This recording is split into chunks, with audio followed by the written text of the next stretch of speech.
Good evening. Good evening, everyone. I'm Nicholas Brash, Director of the Melbourne Jewish Book Week, and I'd like to start by respectfully acknowledging the Wurundjeri people of the Kulin Nation and their elders, past and present, who are, of course, the traditional owners of the land on which I and many others joining us tonight are located.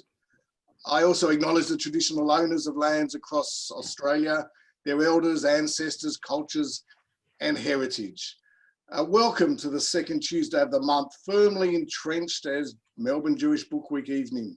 Tonight, we're in for an enormous treat.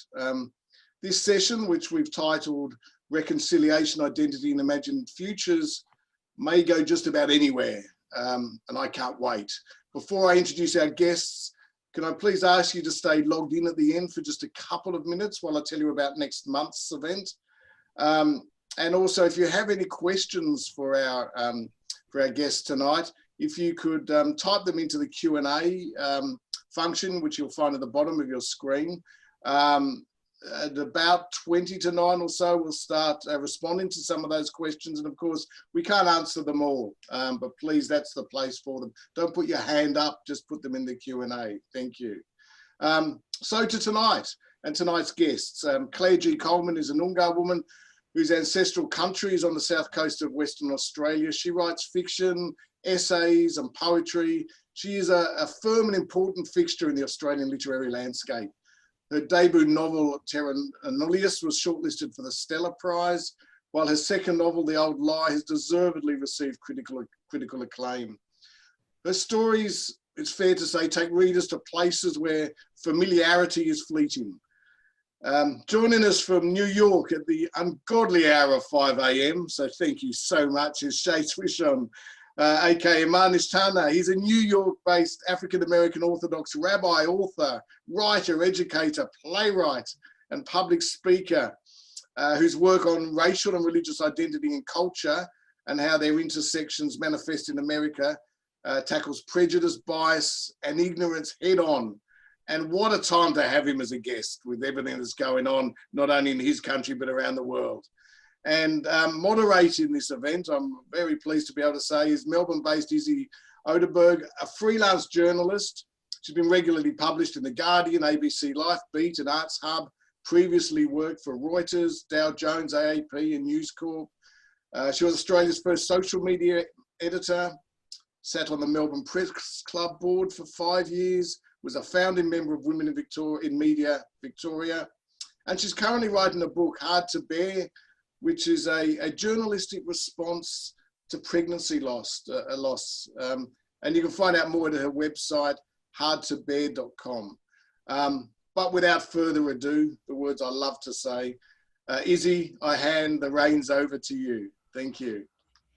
Thanks so much. I am speaking to you from the lands of the Yalukit Willam clan of the Boonwurrung, part of the Kulin Nation. I acknowledge elders past, present and emerging, and that I reside on stolen land. Sovereignty was never ceded. Please take a moment to acknowledge to yourself the owners of the land on which you currently stand, no matter where in the world that is. What an amazing privilege it is to be here tonight. I am so ridiculously excited.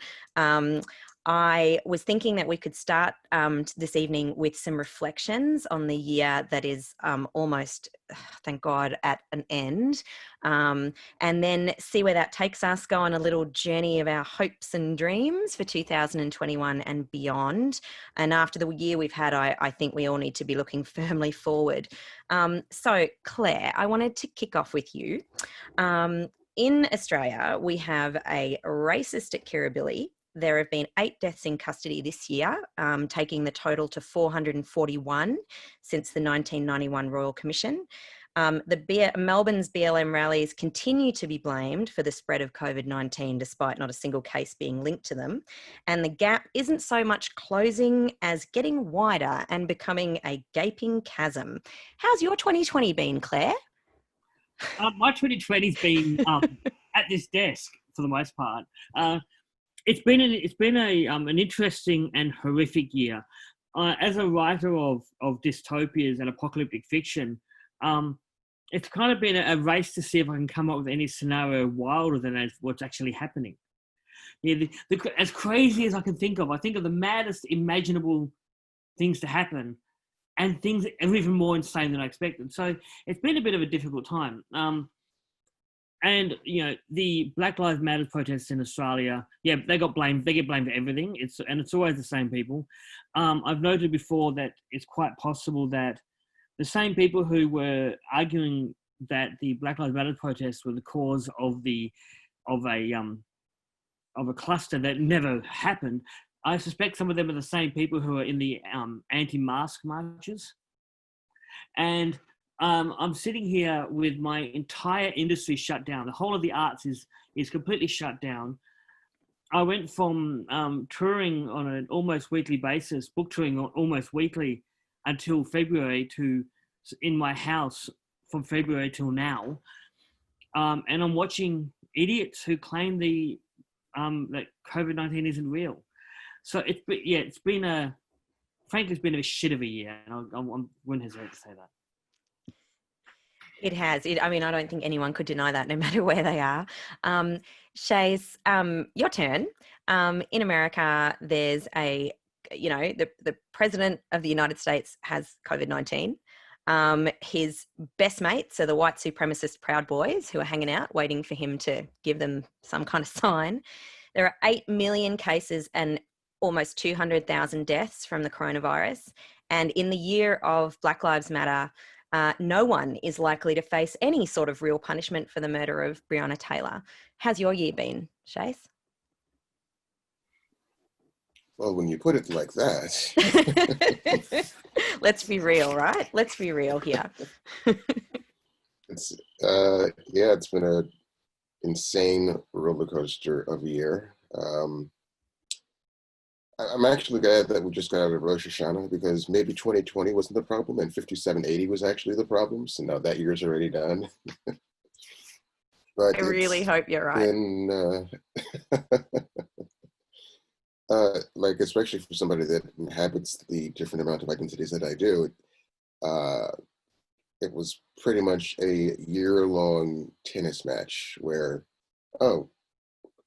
identity group A is under attack by group identity B, and I have to step in to say, oh, hey, sure, we can criticize this, but we're veering into some strange language and territory here, or vice versa, and not ever really having this space to sort of process or mourn or be outraged alongside of either of my communities that I belong to, because I have to step in for one against the other around, the language and rhetoric that gets used.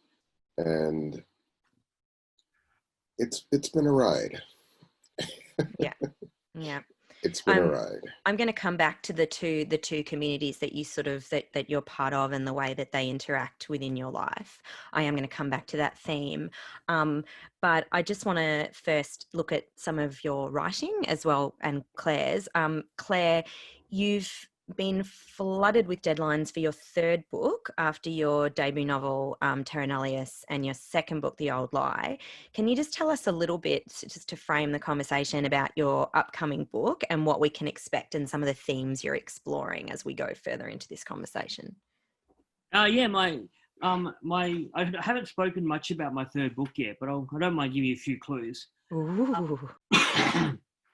My third book, I'm unpacking racism again, because, what else is there to write about in Australia?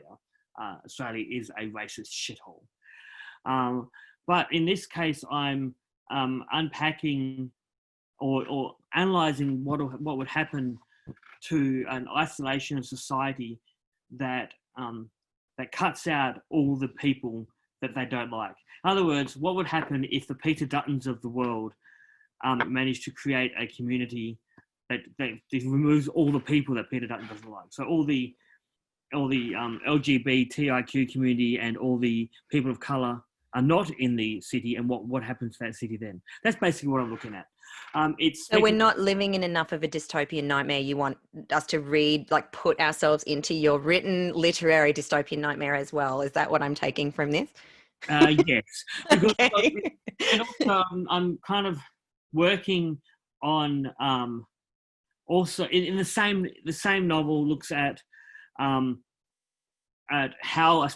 we can unpack and destroy those dystopian nightmares. Because I'm kind of, I'll be honest, I'm a bit sick of dreadfully terrible bad endings, because I've had 2 terribly bad, depressing endings in a row, and I'm kind of a bit sick of that. So I'm not going there, but I'm in edits now, and that should be out next year. I can't wait. I reread Terra Nullius getting ready for tonight, and it's so good. So good. This, if anyone hasn't seen it, is Ariel Sampson, Freelance Rabbi. I don't know if I cried or laughed more when I was reading it. I don't know which one. It's just so good, Shais. It's so good. It was really funny, but rightly confronting as a white Jew to read your book. When you wrote it, what was the audience that you had in mind? Did you achieve the things that you wanted to achieve, and how was it received? Because really, it is so insightful for people who aren't people of color to see what you face on a daily basis within our community. Oh, that's an interesting journey.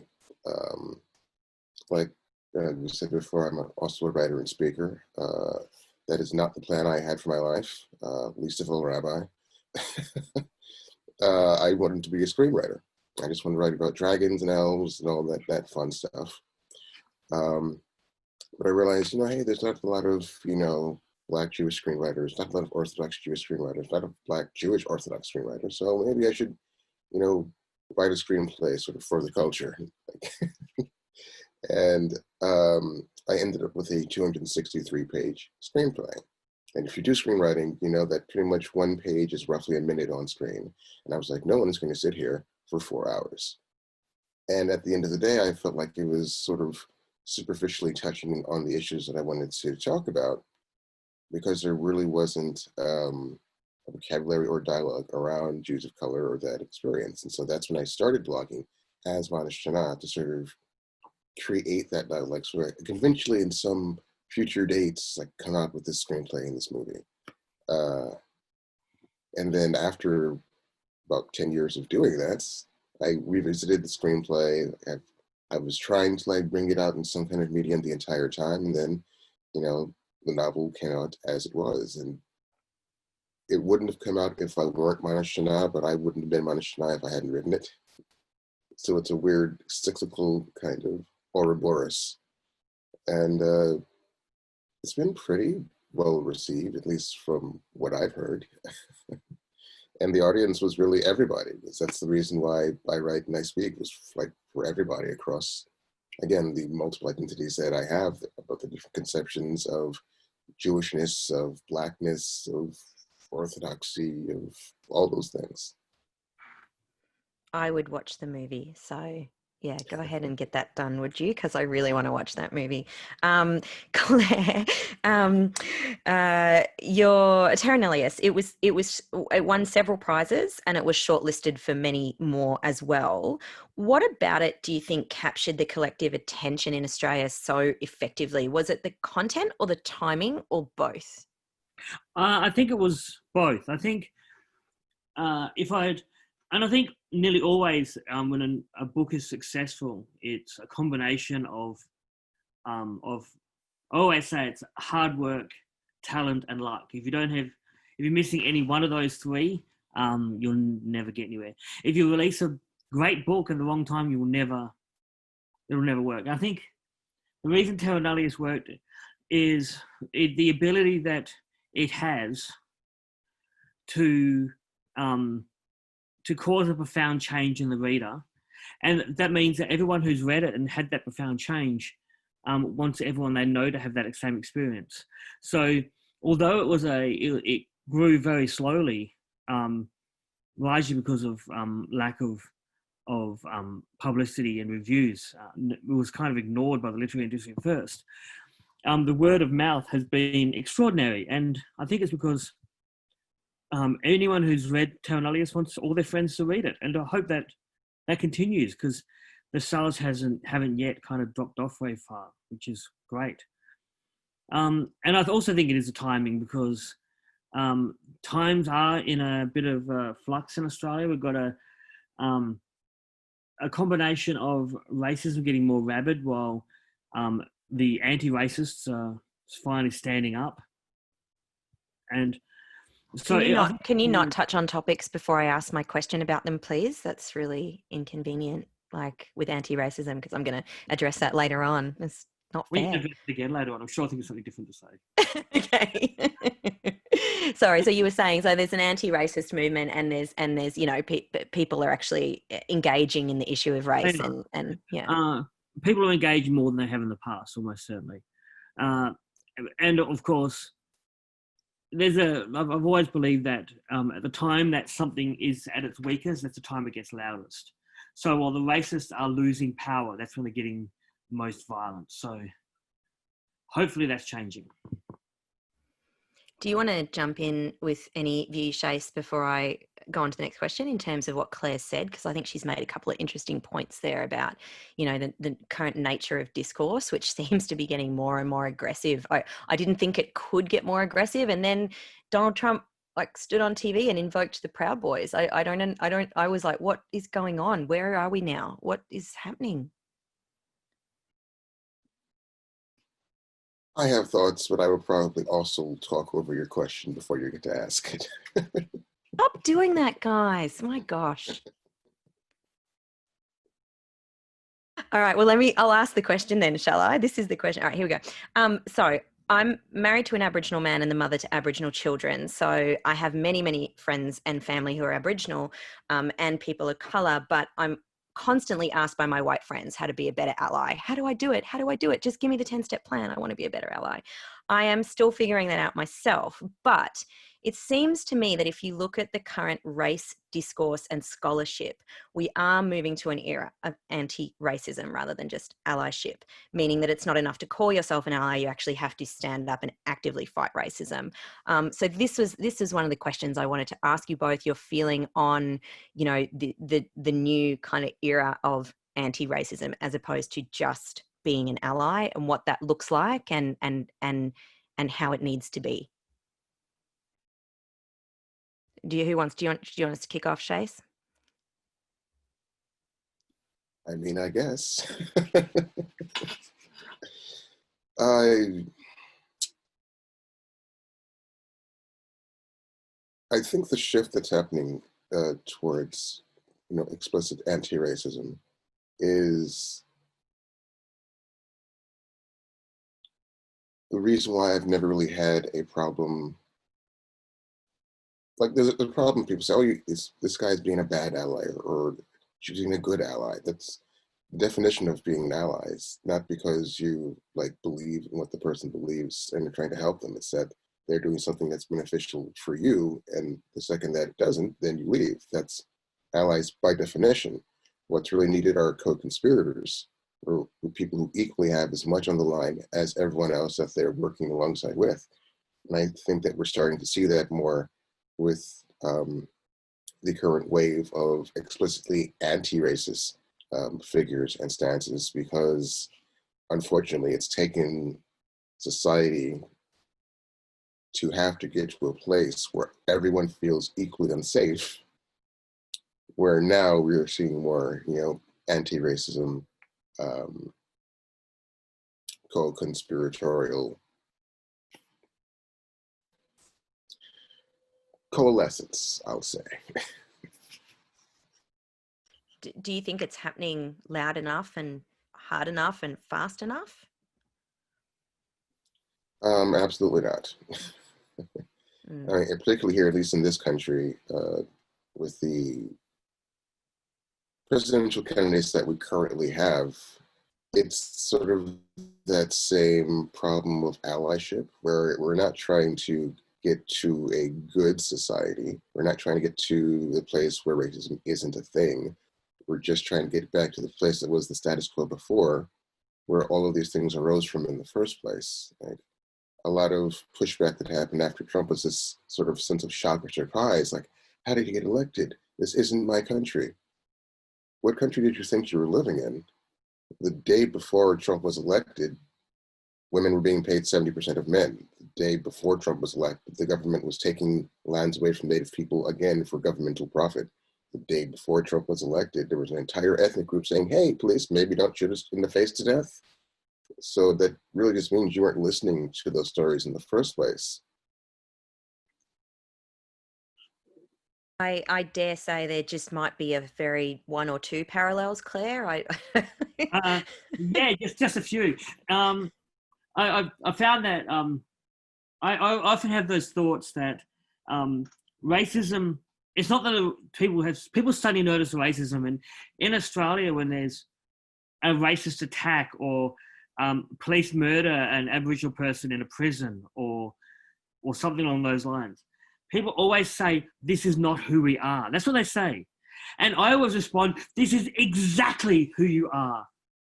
Since 1788, that's exactly what Australia is. It's a colony, and it's violent towards Indigenous people.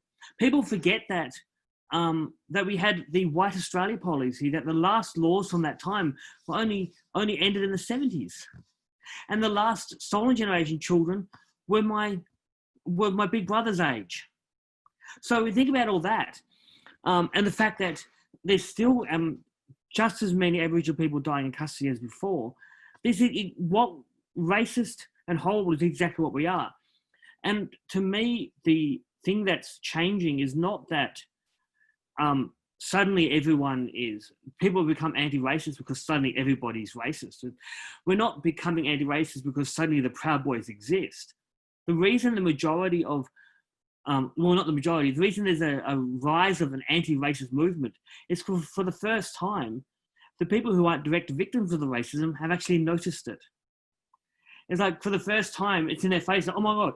And I think that what's causing that is social media and live streaming cameras.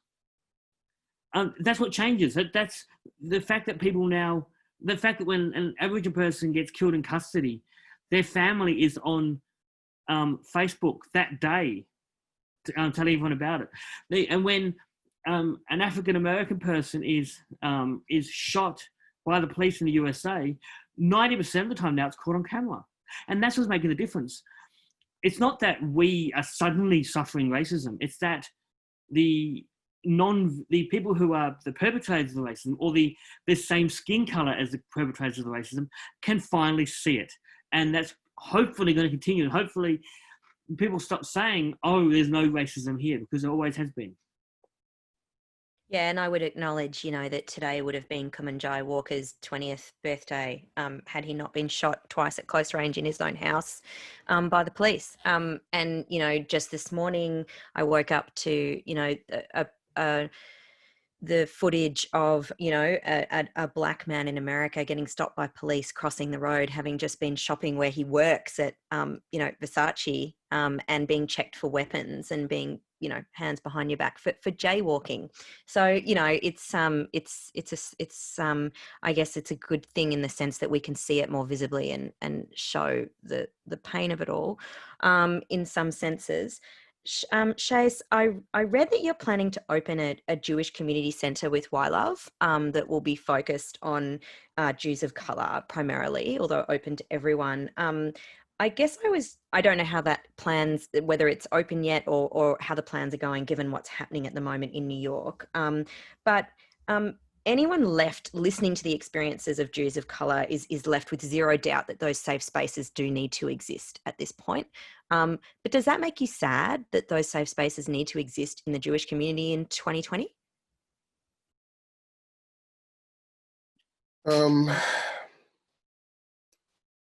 One, sadly, not everyone who hears that without a doubt agrees that Jews of color need their own safe space, which is personally infuriating. If, everyone has the rest of the sandbox, why do you also have to be in this corner of the sandbox also? But two, it doesn't make me sad. It's just a natural progression of how Jews have always operated, where we each need our own separate, space or clan, or like we used to be 12 separate distinct tribes with separate distinct personalities and how we're related, socially, religiously to the same sort of main point. And Jews of color aren't any different, just like there are Mizrahi spaces and Sephardi spaces and Ashkenazi spaces. And so it's just a natural progression that just hasn't had the chance to have that and to do that and to be that. Do you think that how can we better address our history? Because the Jewish history is not a white history. There are people of color all through our history. Why are we so not able to make that a central part of our narrative? White Jews, I mean, sorry. Obviously, it's a central part of your narrative, but why are we not able to make it a central part of our narrative? I think that's really an outgrowth of the various exiles we spent in either Christian or Muslim countries, and sort of absorbing, the beginnings of anti-Black racism and creeds that popped up in those societies, because factually in our own texts, these things do exist. The diversity, the even explicitly stated colors do exist of how Jews looked and operated.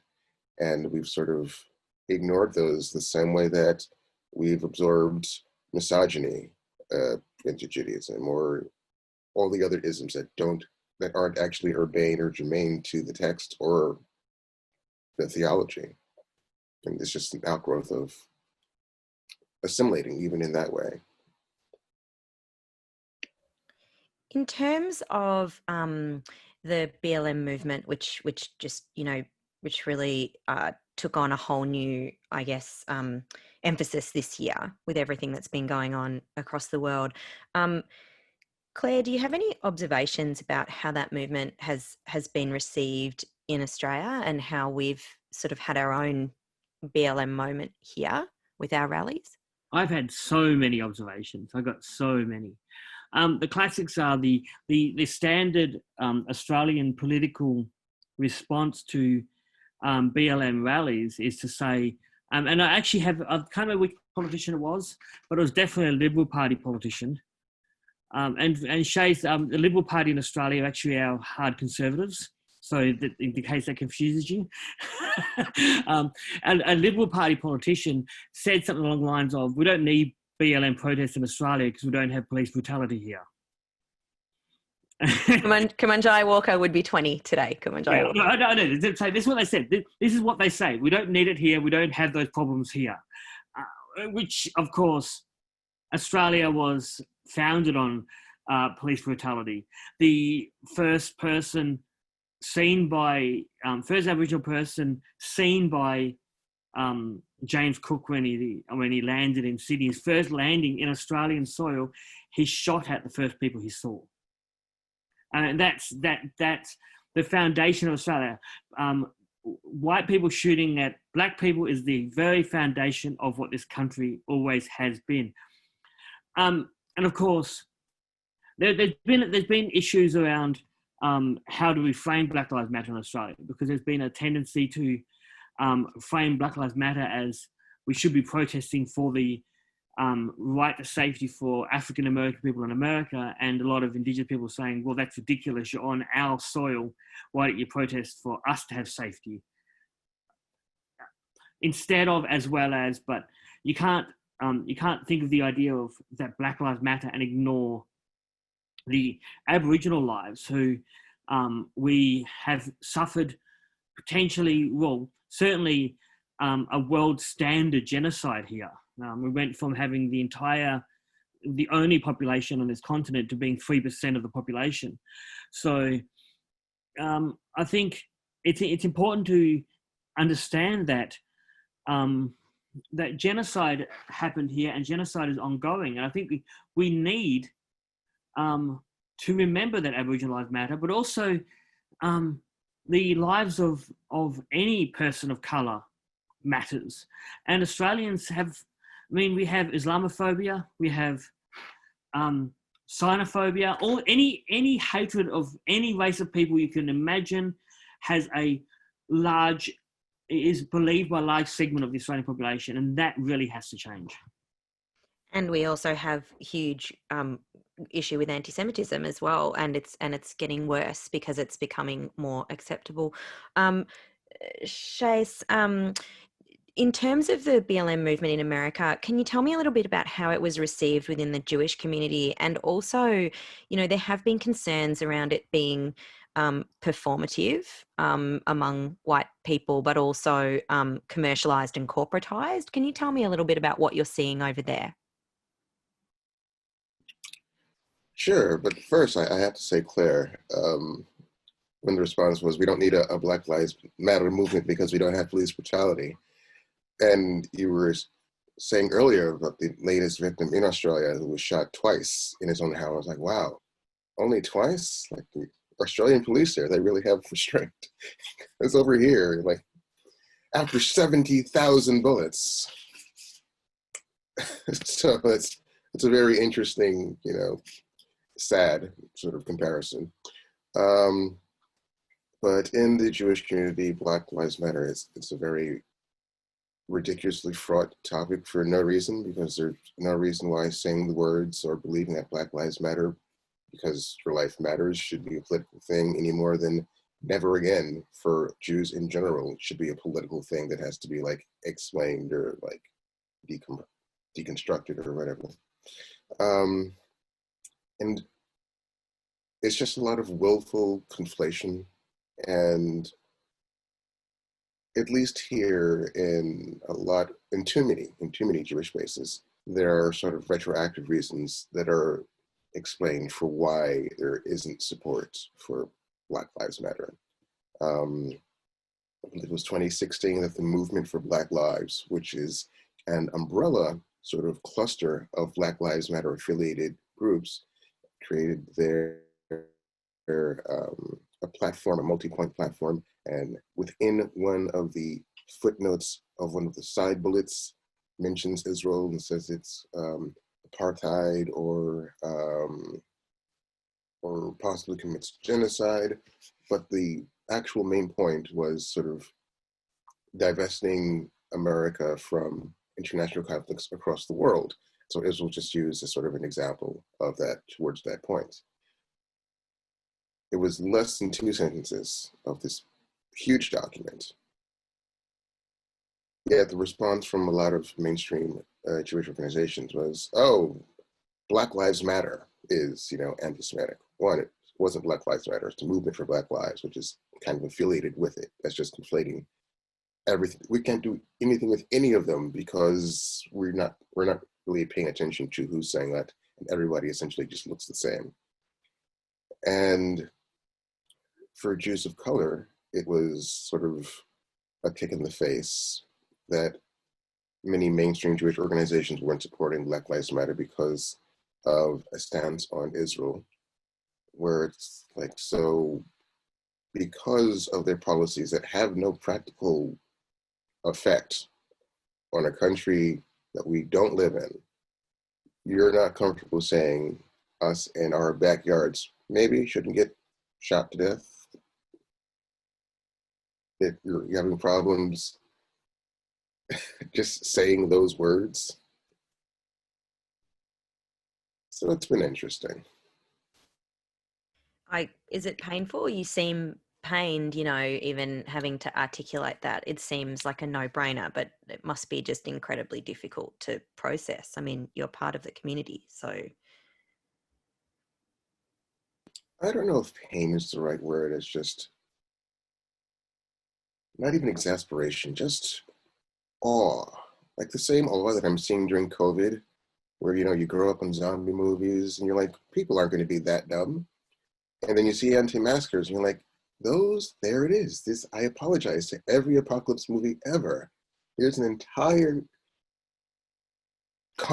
enclave of society who would get bit and not tell anyone. Okay, that's who those people are. They're here. So it's that same, it's like a wonderment, an exasperated wonderment of, wow, it really is that hard for you, isn't it? I'm going to write that down. Exasperated wonderment. I'm going to ask you in a moment, both of you, about your thoughts for the coming year. But before I do, I just want to sneak in one more question to Shais. One thing that you managed to do so beautifully in your book is to blend the humor with the kind of gravity of what's actually happening at certain points. And in some of the more confronting and even ridiculous situations that you find yourself in, that Ariel finds himself in. um, there's just an element of humor that diffuses some of the tension, so that as you progress through the book, it's not quite so draining to the point where you want to keep going, because it's just really good. How do you find the right balance? Because like some of the situations are really quite disgusting, the things that are said to you or done. So like, how do you find that balance between the seriousness of it and the humor? Is that a difficult line to find? Because you walk it really well. One, thank you. I'm not sure if I have a sort of magic formula that I could just say just works for everything. Part of that is just like my natural humor and having lived through a lot of the experiences that happen in the book. And so I guess that contributes to it. That's, it's like the equivalent of when you have that shower thought and you have that perfect comeback. That happened 7 hours ago. Only in this case, like that happened 7 years ago. So now you're able to construct the perfect humorous comeback and structure to sort of, cathartically confront that scenario in a way that you wish you could have maybe. But I've always really found it more effective to approach things to humor, because then people have their guard lowered and you trick them into learning things.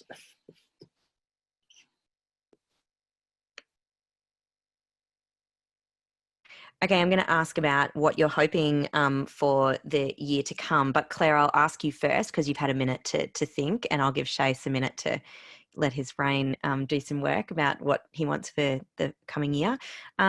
Claire, what do you want to see in the next 12 months? I'd like to see Melbourne kick this disease's ass. I'd like to see everyone in the world kick the disease's ass. I'd like to see New York get some common sense in how to get rid of this COVID virus. I think I'd like to see in the next year, if I've kind of forced myself to come up with a pipe dream, I'd like to see the sort of racist belief that enables people to ignore the murder of Aboriginal people just to go away. Now, I'd like the average Australian. What I'd really like is for the police to come to their senses. For this idea that the police have, that they are a gang that protect their own, no matter what members of their gang do, that has to stop. And we can't make them stop. We can't make them not do it anymore. So we have to hope that they work out themselves that it's got to stop. Just stop.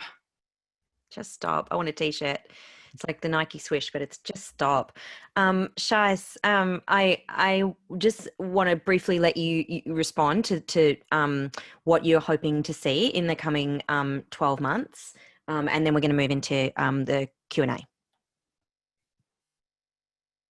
I definitely like to second the complete eradication of this ridiculous virus, whether COVID or racism, pick. And as I was trying to find a response to your question, it just really occurred to me that there's just so much mental and emotional fatigue that I can't really conceptualize a list of things that I would like to see. I think that's probably, I think you're speaking for all of us. Yeah. It's just, yeah. We can just say we just want everything to just be a little bit better, really. Okay, so I've got some questions in front of me. The first question is for Claire. Why weren't the murders of Tanya Day or David Dungay Jr. outrageous enough to get the publicity and rallies that the American BLM got? Like what? Yeah. That's a big question, and maybe not outside of my ability to answer, but maybe outside of my ability to answer in anything resembling short time. But I think it comes down to the fact that that Australians are far more racist than we like to think Australians are, and Australians are more racist towards, are especially racist towards Indigenous people. And I can give you lots of statistics about why I think Australians are uniquely racist towards Indigenous people. But the easiest one to give you is this. Every time they survey people on how Indigenous people can get out of disadvantage, people always say that, something like 80% of people say that if Indigenous people just worked at a good job, they'd have no more disadvantage. But 80% of people also say they wouldn't hire an Indigenous person. So there's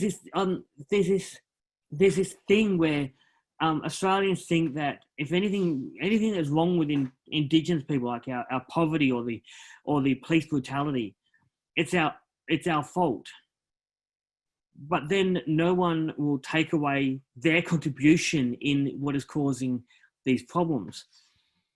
And I think that's what it is. I think people, large number of Australians, when asked, will actually tell you to your face that the reason Aboriginal people are getting killed by police is because they're committing crimes. They'll actually tell you that. But with Black Lives Matter in America, people from Australia looking at going, oh, look, the police are shooting people for no good reason. But they've got this kind of disconnect, this cognitive dissonance when it comes to Aboriginal disadvantage, where they think it's all our fault. And that's one issue. And the other issue is when Aboriginal people are murdered, it's not as often caught on camera. And there's that case, I can't remember who it was, but the guy got murdered by, basically suffocated by 11 cops in a police van. The camera saw the police go into the van and then come out without him. But there was no camera in the van to show him die. I can't remember who that was. But that sort of thing happens all the time, and it's never caught on camera. And we've got the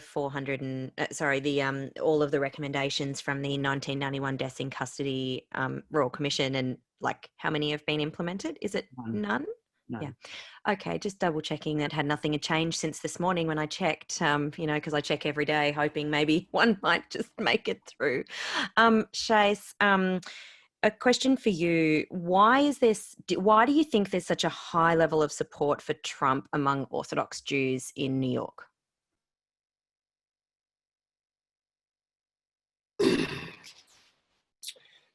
Because Orthodoxy as it currently exists has hugely assimilated right-wing Christian religious right talking points and ideologies, even ones that are completely contradictory to what actual Jewish theology says. And historically in America, unfortunately, Orthodox Jewry has always been on the wrong side of history, so why play against type now? That's so depressing. I'm probably not supposed to say that, am I? But there you go. I've got a question for both of you, and I'll start with Claire. Can fiction help achieve the real world wishes that you've expressed, and where do you see your own work in that? We've just kind of hit on my one of my favorite topics, I guess. But I'll try and keep it brief. The only thing that is going to change the world is for the people in the world to change. We can't, nothing is going to suddenly stop police brutality. Nothing is going to suddenly stop any of these things. What's going to stop is when things like police brutality and racism become completely unacceptable to the general public. That's what's going to stop it. So for that to happen, people's minds need to change. And we are defined in our own minds by the stories we tell ourselves. And every bit of fiction we read becomes part of our story. So when we read fiction, it changes who we are just a little bit. And therefore, in a way, the only thing that is going to achieve any of these aims, well, certainly not, it's not the only thing, but fiction is a very important fundamental component in changing culture. And once culture changes, everything changes. Shais, I'll just repeat. Can fiction help achieve the real world wishes that you've expressed, and where do you see your own work in that?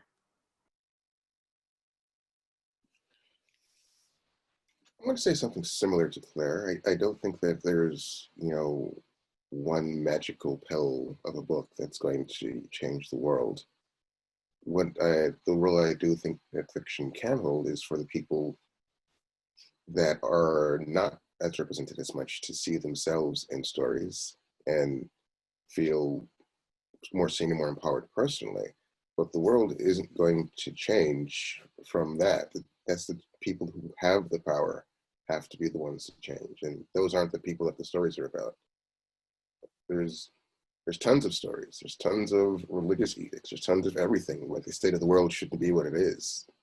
Like none of those ever really changed anything. That people have to be looking to change or willing and open to it. And so that's really, the thing that's going to change. And I feel like that notion sort of is used to weaponize or demonize minorities or people in color or voices that aren't seen. It's like, oh, you just haven't told the right story. You need to find this story that's going to change the world. It's kind of like what Claire was saying about the Australian view of Aboriginals. Like, oh, it's their problem because if they only got a job, then things would be different. Like if you had written that book, then the world would be changed. And so you're in the space that you are because you haven't written that book that's going to change the world.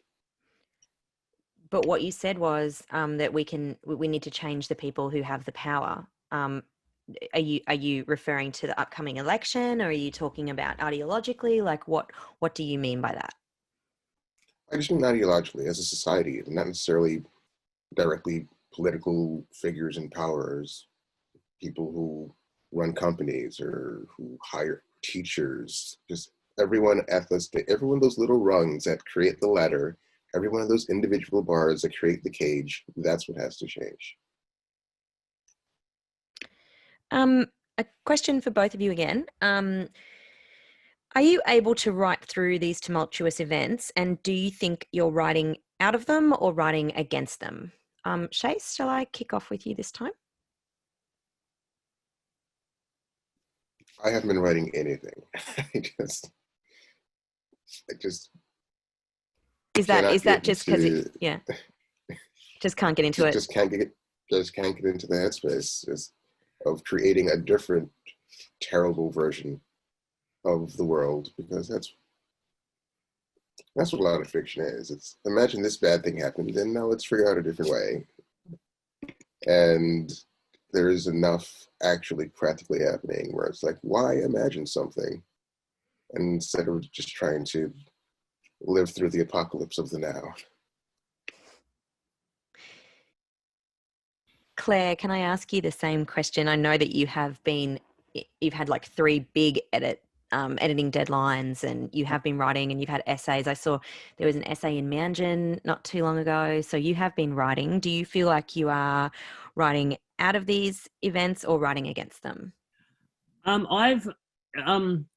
It's kind of complicated because my main work at the moment is editing my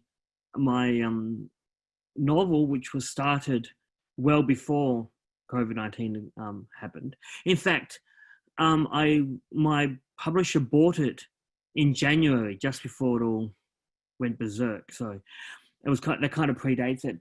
And I'm editing a play, which is, funnily enough, I sold on spec just before COVID as well.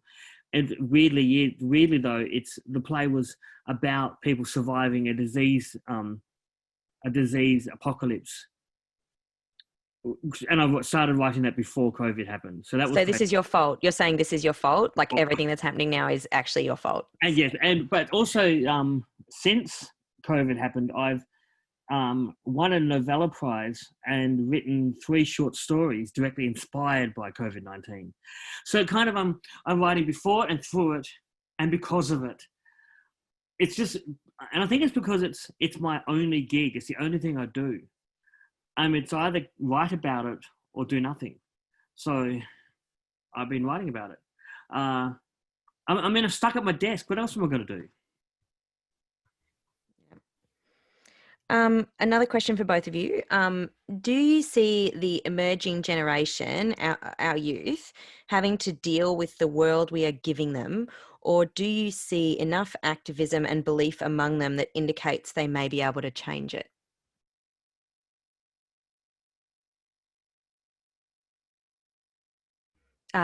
Sorry, Shais, do you want to go take that one first? Uh, hmm. Well, I'd like to think that I do the work that I do so that the generation that comes after doesn't have to do the same work. Like, what's the point of being the first person in the jungle if you're not going to clear the brush for the next person to be able to pass through and go deeper and get more done? But you're, what are they, Zoomers? Generation Zoom? I've lost Whatever track. the youngest one It is now. confuses the hell out of me with the letters and the Zoom and I'm sorry, I can't help you. But the next generation, let's just call them the next generation. the TikTokers with their snapbook and their face chat are causing a lot of deliciously mischievous activism and movements and the political power that they have and are intent on wielding is quite heartening, I think. Claire, there are a lot of movements of young people, you know, especially within Aboriginal communities, you know, SEED and like these amazing groups of young people. What's your take? Do you think that that they've got this? I hope they do.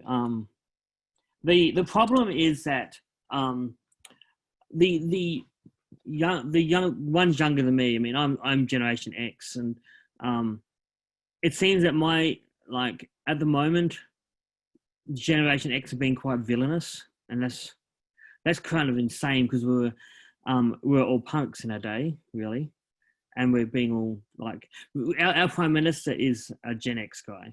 Just think about that for a second. That racist, neoliberal pig is a Gen X guy.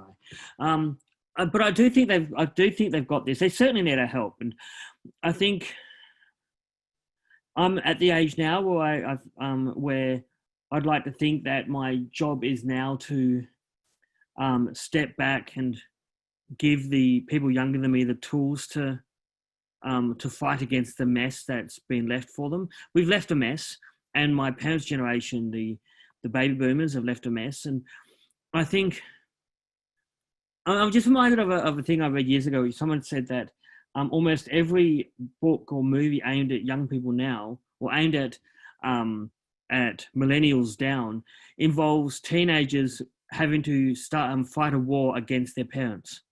Almost all of them involve that same thing. And I can't remember who it was, but a YA young adult writer said in an interview that over the last 20 years, young adult fiction hasn't been entertaining the young people, it's been training them. And it's been training them mentally for the moment when they have to tell the baby boomers and Gen X to step aside. And if they have to, they're going to have, look, let's face it, Gen X are now becoming part of the problem, and at one point they're going to have to destroy us. And if Gen X needs to be destroyed, they're welcome to destroy me. I'm not going to leave it there. I'm going to ask one more question. I'm going to sneak one more in. So I've got a question for both of you, but it's slightly different for each of you. There's a big election coming up, Shais, in your neck of the woods. What do you foresee? How do you feel? I mean, you know, there's documentaries at the moment on Netflix saying that people are worried about civil war, and I mean, it's pretty full on. Like, how do you think? If you look into your crystal ball, Rabbi, how do you see things rolling out, and what do you hope for among what you think may actually happen? What do you hope for? I am thoroughly not sure, which is interesting. Back when Obama was running for his second term, I predicted a Trump-like president. Back when Trump announced his candidacy, I said he was going to win. I was leaning for Trump winning a second time, but things have shifted so strangely and weirdly with COVID, and then Proud Boys stand down. So I think we're entering some kind of, let's say, civil war, depending on either candidate that wins. Whether Trump wins again, that might be the final start for everyone to finally coalesce, and it plays out that way. Or Biden wins and Trump summons his Proud Boys to fight for the Republic. So I can't recall being this uncertain about the political outcome of a society ever. So probably should have it'll be just one left for it the where books. Claire. Probably should have just left it where Claire. But I'm gonna throw it to Claire very quickly. I guess my mum and dad always say everyone should be able to vote in the US election because it affects all of us, which is completely true, I think. But what do you think the outcome of the US election means for us over here, and the ending of your new book? The outcome for the US election, frankly, the US is a big economy, and anything that happens to the US economy will domino into our economy. That is a fact. So if the USA is thrown into civil war, and I honestly believe it will be, like Shay said, either Trump will lose and the Proud Boys and the QAnon lunatics and all the other crazy people in the USA will decide that he should be president anyway, or Trump will win and he'll try and bring in some sort of fascist state, and that'll just be a mess. And if that happens, it'll flow onto here. We also got to remember that we have Trumpists in Australia. So, I mean, our Prime Minister, one of our Prime Minister went on a holiday early this year with a Trumpist activist, with a Trump worshipper, really. We need to remember that no matter what happens in the USA, it'll spread to here. And it frightens me that the USA could collapse into civil war. Even the USA could collapse into civil war this year. It is that unstable at the moment. And if that happens, we're all screwed. So on that note, look, the one thing that I'm really interested to see is how, as we go forward and we see what new developments are on the horizon waiting for us, how this affects your writing, because you both are amazing writers, and I am so lucky to have read your work and reread your work in certain cases. I'm actually going to hand back to Nick just to say thank you, but it's been just amazing to talk to you and be able to ask you these questions and hear such amazing, insightful responses. So, thank you, Izzy. Thank you, Claire and Shais. And Izzy, as I anticipated, we covered an extraordinary amount of ground on continents around the world, and have much food for thought and for discussion, which is the aim of many of these events, is to get people thinking about what has been said. And my goodness, my head is spinning. Shais, the sun may well be up soon in your neck of the woods. Enjoy the day.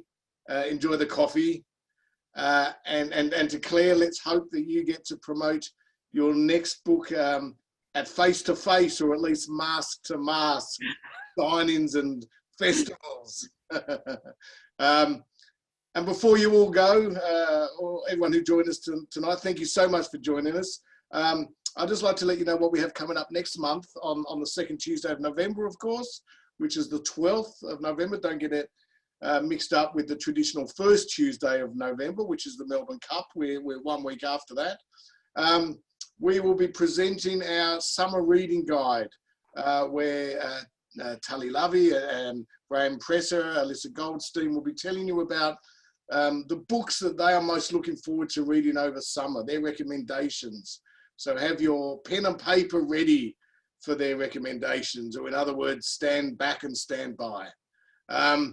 Of course, the best way to keep in touch with our events is to go to our website, subscribe to our newsletter. You'll be kept informed. And finally, if you enjoyed this evening, yes, thank you, Izzy. Buy the books, Claire's book, Shais's book. And if you enjoyed this evening, please, I encourage you to make a donation to Melbourne Jewish Book Week so that we can continue to bring you events of all descriptions, on all sorts of themes and topics that we believe are of interest to you. Details of how to donate are on our website and will also follow. So thank you all very much. Good night to all of you who are in Melbourne watching this. Let's hope that we get some restrictions lifted on Sunday, as long as they are safe and secure. I know we are all getting a little bit stir crazy, but let's hope for the best. And I look forward to seeing you all on the second Tuesday of next month. Thank you again to my guests and to all of you. Cheers. Good night.